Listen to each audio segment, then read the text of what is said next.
कल्कि 2898 AD Indian cinema के लिए टर्निंग पॉइंट होने वाली है।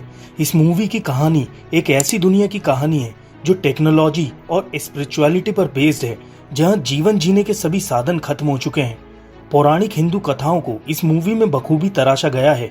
मूवी के ट्रेलर में हमें महाभारत के कुछ सीन देखने को मिलते हैं, जिससे पता चलता है कि मूवी महाभारत से भी कनेक्ट है। लेकिन जिसने सबसे ज्यादा लोगों को अट्रैक्ट किया है वो है अमिताभ बच्चन यानी अश्वत्थामा का रोल। लेकिन आखिर अश्वत्थामा है कौन? अश्वत्थामा महाभारत का एक ऐसा योद्धा है जिसे कलयुग के अंत तक यानी महाभारत के 5000 साल बाद आज भी जीवित माना जाता है। लेकिन अश्वत्थामा के लिए ये कोई वरदान नहीं बल्कि श्राप था, जो भगवान कृष्ण द्वारा उसके किए गए पाप के लिए उसे दिया गया था। अश्वत्थामा उन 7 चिरंजीवियों में से एक हैं जो कलयुग के अंत तक धरती पर जीवित रहने वाले हैं, जो हिंदू पौराणिक कथाओं में भगवान विष्णु के आखिरी अवतार भगवान कल्कि की प्रतीक्षा कर रहे हैं, जो कलयुग के राक्षस कली का वध करेंगे। अश्वत्थामा को लेकर ऐसे कई दावे हैं जो बताते हैं कि वो अश्वत्थामा से मिले हैं या उन्होंने अश्वत्थामा को देखा है। लेकिन सवाल ये है कि भगवान कृष्ण ने अश्वत्थामा को कलयुग के अंत तक जीवित रहने का श्राप क्यों दिया था? अश्वत्थामा द्रोणाचार्य के पुत्र थे।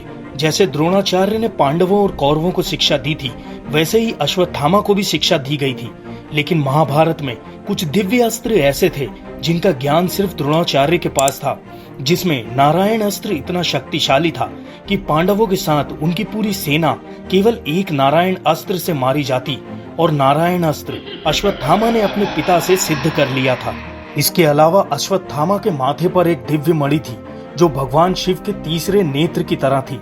इस मणि से अश्वत्थामा को वो दिव्य शक्तियां मिलती थी जिससे उसे हराना नामुमकिन था।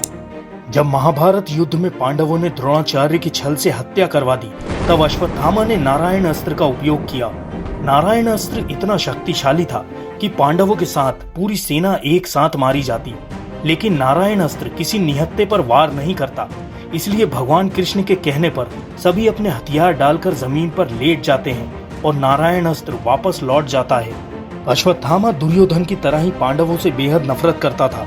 जब द्वंद्व युद्ध में भीम ने अपनी गदा से दुर्योधन की जंघा तोड़ दी, तो अश्वत्थामा ने रात में पांडवों को मारने की योजना बनाई, जो युद्ध के नियमों के खिलाफ था। अश्वत्थामा ने पांडवों के शिविर में जाकर 5 पांडवों की हत्या कर दी, जो वास्तव में पांडव नहीं बल्कि 5 पांडवों के पुत्र थे। अर्जुन और अश्वत्थामा के बीच जब युद्ध हुआ, तो अश्वत्थामा ने ब्रह्मास्त्र से अर्जुन को मारना चाहा। तब अश्वत्थामा को यह समझाया गया कि ब्रह्मास्त्र किसी वीरान स्थान पर छोड़ दिया जाए, नहीं तो कई निर्दोष भी मारे जाएंगे। लेकिन उसने अभिमन्यु की विधवा पत्नी के गर्भ पर ब्रह्मास्त्र से हमला कर दिया ताकि पांडवों का पूरा वंश खत्म हो जाए।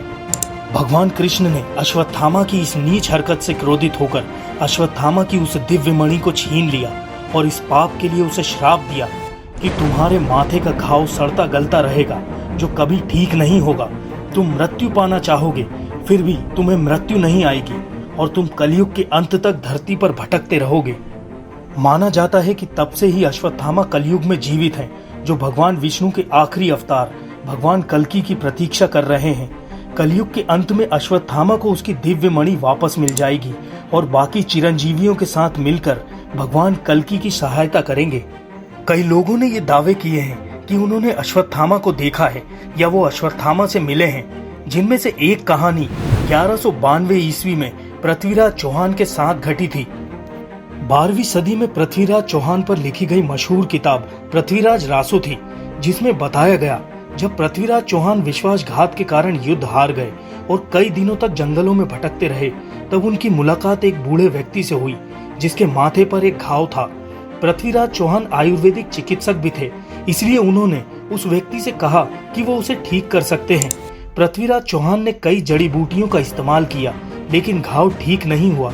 पृथ्वीराज चौहान ने बूढ़े व्यक्ति से पूछा कि क्या आप अश्वत्थामा हो? उस बूढ़े व्यक्ति ने जवाब दिया और वहां से चला गया। पायलट बाबा एक प्रसिद्ध योगी और आध्यात्मिक गुरु थे, जिन्होंने चिरंजीवी अश्वत्थामा को देखा था। हिमालय की तलहटी में उन्होंने दावा किया कि उन्होंने द्रोणाचार्य के पुत्र अश्वत्थामा को भील जनजाति के लोगों के साथ रहते देखा था। अपनी किताब हिमालय कह रहा है में पायलट बाबा ने उस घटना का जिक्र किया है जब उनकी बातचीत अश्वत्थामा से हुई थी। अश्वत्थामा भील आदिवासियों के सरदार के रूप में रह रहे थे और लोग उनका सम्मान करते थे। वो आदिवासी भगवान शिव के भक्त थे और अश्वत्थामा द्वारा बनाए गए नियमों का पालन करते थे। जब पायलट बाबा ने उनसे अपनी पहचान बताने को कहा तो अश्वत्थामा ने उनका अनुरोध स्वीकार कर लिया। बाबा ने ये भी बताया कि अश्वत्थामा हर दिन पास के मंदिर में शिवलिंग पर फूल, धतूरा और दूध चढ़ाने आते हैं। दोस्तों, ऐसी कई कहानियां हैं जिसमें लोगों द्वारा अश्वत्थामा को देखे जाने का दावा किया गया है। इन कहानियों की सच्चाई कभी किसी को पता नहीं चलेगी, लेकिन अगर महाभारत में बताई गई बातें और इन घटनाओं को मिलाकर देखा जाए तो बातें सच लगती हैं। अश्वत्थामा को देखना अद्भुत है। किसी को दिखाई देना या अदृश्य रहना अश्वत्थामा चुन सकते हैं।